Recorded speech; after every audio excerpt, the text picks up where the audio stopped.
Wir machen weiter mit der Karin. Ist die Karin schon im Warteraum? Genau, Karin Müller von Deco-Drops. Karin, kannst du uns hören? Ja, ich kann euch hören. Hört ihr mich auch? Hallo, sehr schön. Und du hast einen Peace-Ohrring, sehr schön.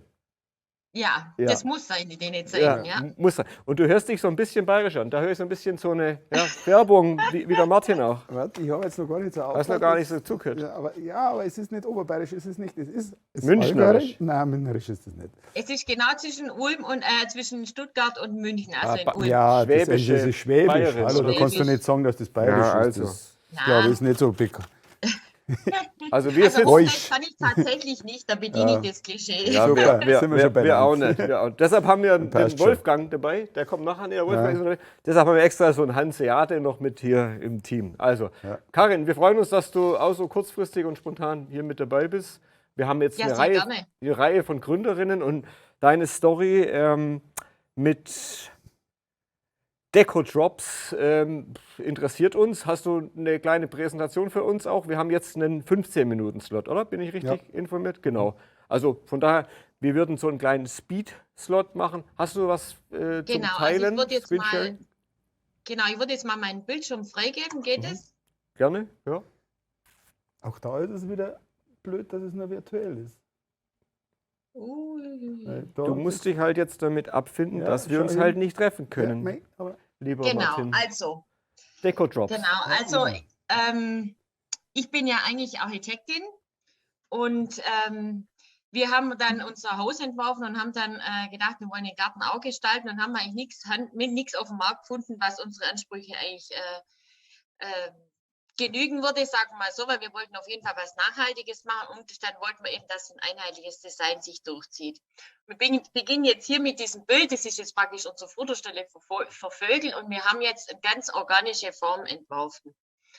Und genau, unsere Idee ist eben praktisch so eine Kollektion für den Garten zu haben. Das mögen wir Frauen ja. Wir mögen immer, wenn sich was durchzieht, sei es der Nagellack oder sei es die Schmuckkollektion und so wollen wir es eben für den Garten auch haben. Genau, und unsere ganzen Produkte sind aus Recyclingmaterial und Müll, aber da komme ich nachher noch dazu. Hier jetzt erstmal ein paar Impressionen. Das sind unsere Hochbeete. Das ist unser großes Hochbeet. Ich lasse es jetzt einfach mal ein bisschen durchlaufen. Da kann man also richtig Gemüse anbauen. Und auch Blumen von Balkon haben wir die Pflanztröge. In Groß und Klein gibt es die bis hin praktisch zu dem kleinen Teelicht. Das waren am Anfang unsere Modelle und dann haben wir gesagt, das sieht ja eigentlich auch ganz süß aus. Genau.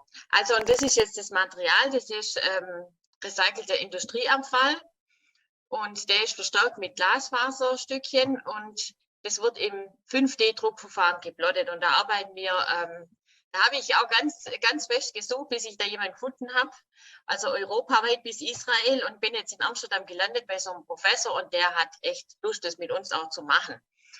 Und wir plotten da im 5D-Druckverfahren, das kann ich jetzt hier auch gerade vielleicht mal zeigen, wie so ein Deco-Drop entsteht. Das dauert so an die 3 Stunden, bis einer fertig ist. Und das ist ein 5D-Druckverfahren, weil man sieht auch hier schön, dass die Teile dicker und dünner sind, die Würste, wo da rauskommen, sage ich mal, und gleichzeitig kippt es auch noch, also es ist mehr wie 3D. Und das ist eigentlich ganz neu auf dem Markt. Genau, und genau, das bin jetzt ich. Also ich hatte diese Schnapsidee und wollte das unbedingt voranbringen und ich habe da aber nochmal 2 Mütter dabei, die mich da beim Marketing unterstützen. Und unser Ziel ist wirklich, dass man aus Müll weiterarbeitet, dass man eben einfach sagt, wir arbeiten jetzt mit Müll und es wird nicht neue Rohstoffe, die aus der Erde geholt werden, müssen erst abgebaut, sondern wir arbeiten mit dem, was jetzt schon da ist. Also da möchten wir Pionierarbeit mitleisten. Das ist unser Ziel. Und hinzu kommt noch, wir berufstätigen Mütter haben wenig Zeit, wir wollen nicht immer lästige Einkäufe machen, wir wollen auch nicht dieses Plastik mehr in Almeria in Spanien unterstützen und genau, die Transporte sind ja auch nicht nachhaltig. Also, und man kann auch ein bisschen mehr Selbstversorger werden, was bestimmt auch eine gute Sache ist. Genau, und aktuell arbeiten wir noch an andere Dinge. Wir wollen noch eine Außensauna entwickeln, was in Corona-Zeiten jetzt auch natürlich immer sehr, sehr gern genutzt wurde, dass man eine eigene Außensauna hat. Also es sind sämtliche Außensaunahersteller sind voll mit Aufträgen für das nächste Jahr noch. Und wir wollen jetzt noch einen schönen Geräteschuppen entworfen. Das gibt es mir eigentlich auch nicht am Markt. Zumindest nicht so, dass er in eine Kollektion reinpasst und da sind wir jetzt eben auch noch dran. Genau, und jetzt kann ich da noch die Impressionen nebenher laufen lassen und bin gern offen und freue mich auf eure Fragen noch. Ja, Fragen, das haben wir.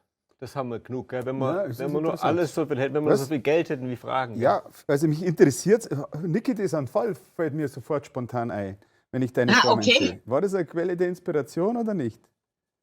Nee, eigentlich nicht. Also unsere Idee war eigentlich, die so wassertropfenförmige Mhm. Elemente in den Garten zu stellen. Also ich habe halt meinen Garten vor mir und habe den auch sehr organisch gemacht. Ja. Und da habe ich gedacht, solche Blubs im Garten, das wäre eine gute Sache. Mhm. Aber es ist natürlich schon sehr weiblich und das darf es auch gern sein, finde ich. Ja.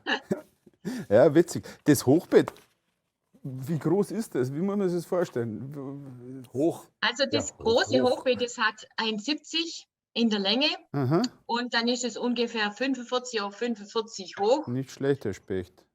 Genau, also das. Wie liegt man da preislich? Also was muss ich anlegen für so ein Hochbett? Kann man das schon sagen? Ja, also wir sind jetzt da noch dran, ob wir vielleicht noch ein bisschen runterkommen. Wir haben jetzt ja erstmal Prototypen entwickelt über den Sommer Ja. und wir sind jetzt erst bereit für Serienproduktion und die liegen jetzt so zwischen 1000 und 1500 Euro oder 1600 Euro. Aha. Genau, die Hochbeete jetzt. Ja. Es ist auch so, dass die, momentan ist es auch noch so, dass die kleinen Sachen, die brauchen genauso lang wie die Hochbeete und da ist unsere Gewinnmarge sehr gering. Ja. Und wie Genau. ist es mit dem Transport? Ich meine, 1,70 Meter und so, kommt das in einem Stück dann, wenn ich mir das kaufe bei euch, oder ist das zerlegt? Muss ich Es das kommt dann in noch einem Stück. zusammenkleben? In einem Stück. Die Sauna auch? Die Sauna, die ist jetzt noch am Entstehen. Wie Ja. gesagt, da suchen wir auch gerne noch einen Partner, der mit uns da das mitmacht. Der Martin wäre als Aber, Tester, du wirst bestimmt testen. Testen, ja. Jetzt. Ja, Ja, da könnt ihr Entschuldigung. gerne zu mir kommen, weil ich werde Ja. auf jeden Fall den Prototyp bei mir hinstellen. Natürlich. Und wie dick, wie muss man sich das vorstellen? Wie dick sind die Wände, wie das Hochbett? Eigentlich stellt man sich vor, Kunststoff und so, ich kenne es vom Kajak und so, ist das eigentlich relativ dünn. Wie dick oder massiv ist das beim Hochbett das jetzt, ist die ungefähr- Wandstärke? Genau, also ungefähr, sagen wir, 8 mm bis 1 cm dick ist es Oh. ungefähr. Und schon. Und es ist auch richtig stabil, eben durch das Ja. Glasfaserverstärkte. Und Mhm. es ist auch so, also ich bin ja da auch in der Werkstatt in Amsterdam, da hole ich ja die Sachen dann auch. Und es Ja. ist auch so, dass es zum Beispiel nicht stinkt, Ja. das Material. Das finde ich zum Beispiel auch wichtig. Das wird ja dann erhitzt. Das sind so Granulate, die werden Ja. erhitzt.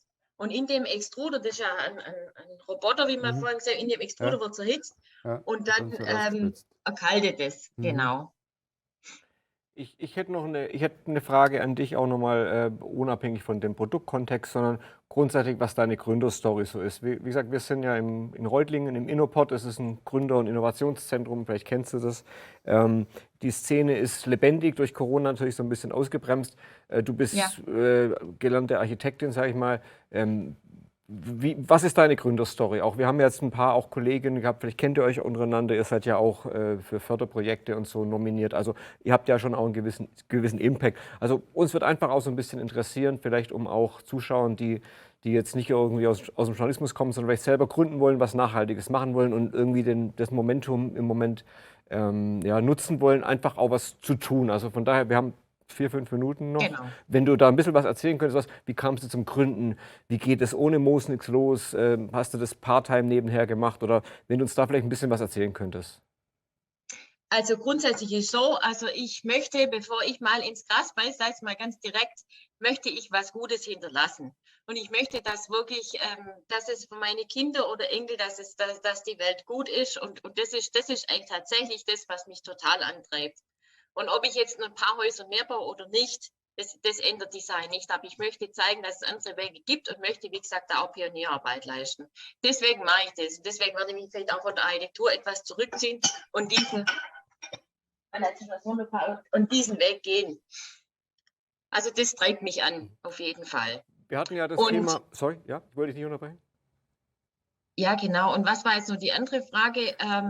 Was deine Story ist, da hätte ich zum Beispiel jetzt einen Bezug zu dem, was wir heute oder gestern auch erlebt haben hier. Wir hatten ja auch den Holzbauverband zum Beispiel dabei, die über nachhaltiges Bauen referiert haben, was für einen Impact in Bezug auf Nachhaltigkeit auch Holzhäuser haben oder der richtige Werkstoff oder Smart City Lösungen oder Energieeffizienzmanagementsysteme in Häusern und so. Also von daher, du als Architektin hast da bestimmt auch einen einen Bezug zu. Deshalb sagst du, du Habe ich auf willst jeden Fall Bezug zu, ja. weniger, absolut, das heißt weniger, also es geht jetzt nicht mehr nur um die Projekte, die du baust, sondern die müssen irgendwie für dich einen Sinn machen und die Nachhaltigkeit so unterstützen, dass du damit gut leben kannst, wenn ich die richtig verstehe.